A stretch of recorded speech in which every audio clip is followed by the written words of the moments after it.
Şükür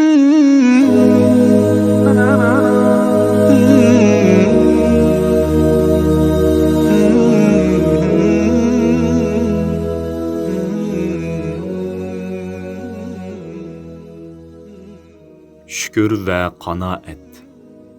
Ulumalar, dünyadaki mümkün bo'lmaydigan matematika sizga berilgan ne'matlarni sanab chiqishdir, deydi.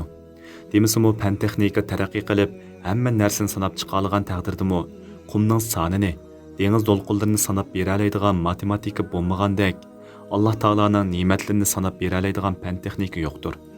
Ahvol shundoq tursimi, insonlarning to'lisi o'ziga ato qilingan ne'matlarning qadrini bilmaydi, hatto his qilmaydi.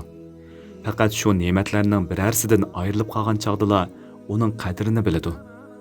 Shukr, rahmat aytish, minnatdorlik bildirish va tashakkur aytish deganlik bo'lib, islom atalg'usida yaxshilik qilganning yaxshiligini e'tirof qilish va uning yaxshiligini eng yaxshi shaklda qaytarish deganlikdir.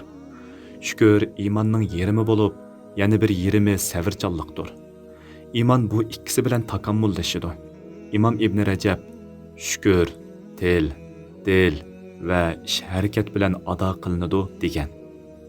Til bilan ado qilinadigan shukr ne'mat berguchining ne'matlarini va ato ihsonlarini til orqali so'zlash ham sanash bilan bo'ladi. Alloh taolo Qur'oni Karimda va amma bi ni'mati robbika fahaddis, ya'ni Rabbingning ne'matini og'zingdan tushirma. Ya'ni Alloh taolo sana ato qilgan ne'matlarni boshqalarga keng so'zlagan va minnatdorligingni so'zda va amalda ko'rsatgan deb ta'lim bergan. Payg'ambar alayhissalom bu ma'noni texmi izohlab tushuntirib, o'ziga ato qilingan ne'matni kishilarga so'zlash shukr qilganlik, uni yushirish tuzkorlik qilganlikdir degan. Dil bilan ado qilinadigan shukr ne'mat berguchining ne'matlarini va ato ihsonlarini e'tirof qilish, yurakdan uningga minnatdor bo'lish va uni so'yish bilan ifodalanadi. Tabiiyki, birovning qilgan yaxshiligini e'tirof qilgan, uni yuragidan so'ygan va uningga qarata o'zining tashakkur burchi borligini his qilgan odam uni rozi qilish va mamnun qilish yo'lida qo'ldan kelganini ayamaydi. Uni ranjitib qo'yishdan qattiq hazar aylaydi. Insonlar o'ttirsidagi ishlar bundoq bo'lgan yerda tamomiy ne'matlarning va cheksiz ato ihsonning egasi bo'lgan Alloh taologa bo'lgan tashakkur burchimizni qandoq ado qilishimiz kerak? Va in ta'uddu ni'matallahi la tuhsuha, ya'ni sizlar Allohning ne'matini sanab tugatolmaysizlar. Alloh taolo bizga ato qilgan sonsiz ne'matlari va cheksiz ato ihsonlari badaliga bizdan ko'p narsa talab qilmaydi. Faqat din va dunyolik har qanday bir ishni Alloh taolo ko'rsatgan bo'yicha qilish va har ishda uning roziligini oldingi o'rinda qo'yib, qaytar qilishni talab qiladi. Buningga bexillik qilamizmi endi?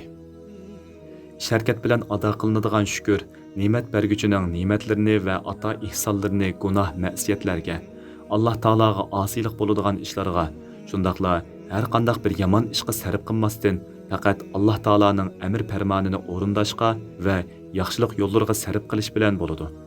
Masalan, tan saqliqdan iborat bu katta ne'matni olaylik, uni o'yin tomosha va harom ko'ngil etishlarga ishlatib tugatmasdan Alloh taologa ibodat qilish, ustimizdagi farz, vojiblarni o'rindash va insoniyat uchun foydali bo'lgan ishlarni qilish bilan o'tkazish bu ne'matni ato qilguvchiga shukr ado qilganlik bo'ladi. Aksicha qilish ne'mat berguchiga tuzkorlik qilganlik bo'ladi. Shukrning turlari ko'pdir. Pul-molning shukrisi uni isrof qilmasdan, foydasiz ishlarga buzib chachmasdan qo'llanish, uning zakatini to'liq berish va Alloh taolo rozi bo'ladigan va savob bo'ladigan ishlarga, shundaqla yaxshilik yo'llariga sarf qilish bilan bo'ladi. Buningdan ma'lumki, Alloh taologa shukr qilish, shukri Xudoyim deb og'zaki shukr aytish bilan ado topmaydi. Balki bu shukrni amalda qilib ko'rsatish talab qilinadi. Bu turdagi shukr yo'qsullarga va har qanday hojat egasiga atag'anlarni berish bilan ado topadi. Ilm ma'rifatning shukrisi bilganlarga to'liq amal qilish, uni insonlarga o'rgatish, ularning bilmaganlarini bildirish bilan ado qilinadi. Pul-molning zakati shu pul-moldan ma'lum miqdorni yo'qsullarga berish bilan ado topgandek, ilmning zakati bilganlarini boshqalarga o'rgatish bilan, bildirish bilan ado topadi. Qanoat insonni baxtli qiladigan omildir. Payg'ambar alayhissalom qanoat tugumas boyliqdir degan. İnsanning nafsini qanoatdan boshqa narsa to'yg'izolmaydi.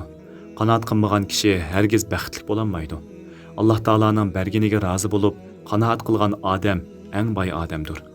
Sizga ato qilingan qomatingizga, mol-mulkingizga, farzandlaringizga, turalg'ingizga va qobiliyatingizga qanoat qilishingiz lozim. Bu Alloh taolaning amridir. Men sana ato qilganni qabul qilgin va shukr qilguvchilardan bo'lgin. Sizning qimmatingiz, talantingiz, yaxshi amalingiz, boshqalarga yetkazadigan manfaatingiz va go'zal axloqingizla bo'ladi ekan, siz eng baxtli kishisiz. Gerçi sizda go'zal chiroy, ko'p mol dunyo, ko'p farzand, yuqori mansab, katta obro'y bo'lmasa-mu, siz rostla eng baxtli kishisiz.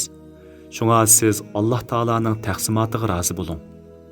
Nahnu qasamna baynahum ma'ishatahum fil hayatid dunya. Ya'ni biz ularning dunyo hayotidagi rizqini ularning orasida taqsim qildik.